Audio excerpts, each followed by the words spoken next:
Ocurre que nosotros siempre para estos temas tenemos dos bibliotecas abiertas. El oficialismo, que habla de constitucionalidad plena, de garantía de derechos por demás, y la oposición, que invoca artículos donde efectivamente avala su teoría de la inconstitucionalidad.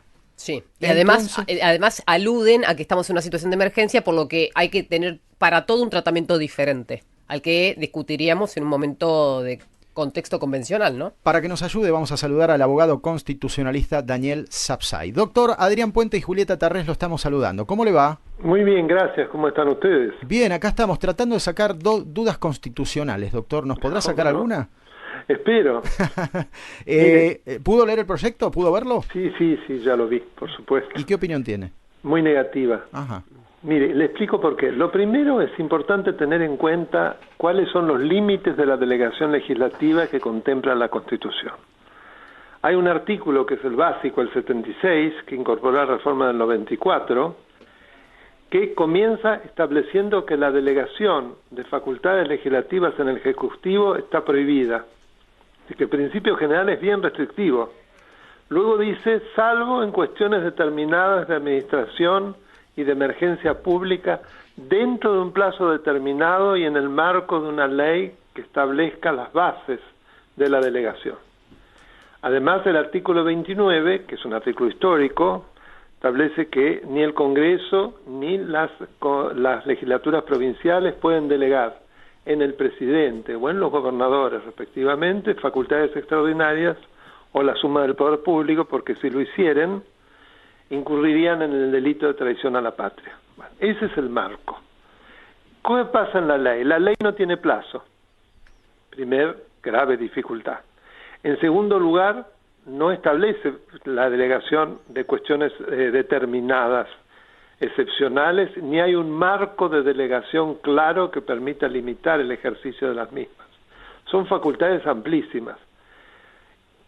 Se basa en el artículo 128, que dice que los gobernadores son delegados del gobierno federal. Ahí le quiero hacer una pregunta, porque cómo no. textual, doctor, dice que los gobernadores de provincia son agentes naturales del gobierno federal. ¿Qué se entiende por agentes naturales? No, son delegados, Ajá, de alguna manera, para cumplir con la Constitución y las leyes. No para que el presidente de la República le dé órdenes tomándoles facultades que le son propias, como es el poder de policía local en materia de educación, de sanidad, etcétera, que la Corte acaba de decirlo, además. O sea, Claro. que están pasando por encima de la Corte. Pero según nos explicó otro colega suyo, cuando la Corte falló en este último fallo, valga la redundancia, se refería específicamente a ese DNU y lo dejaba en claro. Se ve que ese colega mío, que no sé quién es, lee un pedazo. Ok. Porque precisamente en el fallo, si ustedes ven los 3 votos, porque son 3 votos concurrentes, todos dicen lo siguiente: si bien sabemos que el DNU ya ha fenecido, esto no es óbice para que podamos fallar, pues ante situaciones similares deberán aplicarse estas bases como línea fundamental para la interpretación y la aplicación de las facultades de emergencia del presidente. Más claro, agua. O sea que si, por ejemplo, el debate fuese sobre otra temática, la Corte fallaría a favor de la ciudad en caso similar, por ejemplo, Ciudad o coparticipación. provincia, porque acá está dando la posibilidad al presidente de ejercer facultades en materia de poder de policía local, ya sea en la educación, en la salud, etcétera, tanto a las provincias como a la ciudad autónoma. Ahora, doctor, no son pocas las veces que en el proyecto que tiene ahora el Congreso se invoca la palabra emergencia. Debajo de ese paraguas puede entrar cualquier cosa. No puede entrar cualquier cosa. No, digo, ¿sabe qué? Los diputados por lo menos nos dan a entender esto, ¿no? Porque después queda cada uno librado a su interpretación. Claro, pero eso es lo que no debe ocurrir, porque si no, este destruye el Estado de Derecho. Y esto lo ha dicho la Corte Interamericana de Derechos Humanos, que es el organismo de aplicación al que ha adherido la Argentina cuando adherió al Pacto de San José de Costa Rica.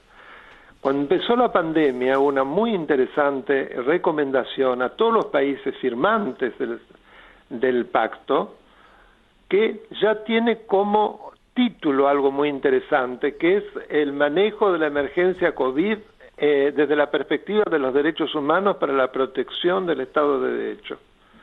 Y ahí, resumiendo, se establece claramente que en el marco de una pandemia el Poder Ejecutivo recibe facultades excepcionales que requieren de un control permanente del Poder Legislativo y de un Poder Judicial que durante todo el tiempo vele por por la plena vigencia de las libertades individuales. Es decir, lo que se habla es que de ninguna manera desaparece el Estado de Derecho, al contrario, el Estado de Derecho es puesto a prueba y por lo tanto debe mostrar su vigor, y lo que hay que impedir es un poder desenfrenado de un ejecutivo que, invocando la emergencia, crea que puede ejercer cualquier facultad. Y también aparece, sobre todo en el voto del doctor Rosenkrantz, este análisis mucho más detallado. Así que el invocar la emergencia sin ton ni son es precisamente lo que no hay que hacer. Eso es un dictador, no un gobernante democrático. Bien, ahora cuando entre el proyecto de ley firmado por el presidente y por sus asesores al Congreso, esto se va a discutir y después finalmente si sale va a convertirse en ley. ¿Qué es lo contradictorio a esto? A ver, si sale, tienen que también, por el Senado va a salir porque tiene mayoría, así que ya sabemos cómo es. Sí. Pero por diputados lo veo difícil, porque así como no salió la de reforma de la justicia, así como no salió la de procurador general, entre otras. ¿Usted ve difícil que se convierta en ley o ve difícil que salga como está, con modificaciones? A ver, aunque salga con modificaciones, hay que modificarlo todo, porque no sé si se entendió lo que dije. Sí, no, sí, por eso le pregunto. Para mí es un verdadero mamarracho. Y es una provocación a la Corte Suprema. La Corte Suprema le acaba de decir que eso no se puede hacer y por ley lo quieren imponer. ¿Puede terminar siendo otra presentación ante la Corte? No le quepa la menor duda. Es decir, si eso se convierte en ley, el presidente de la Nación va a ejercer esas facultades a través de decretos delegados. Esos decretos delegados son revisables por la justicia del mismo modo que los demás decretos de contenido legislativo.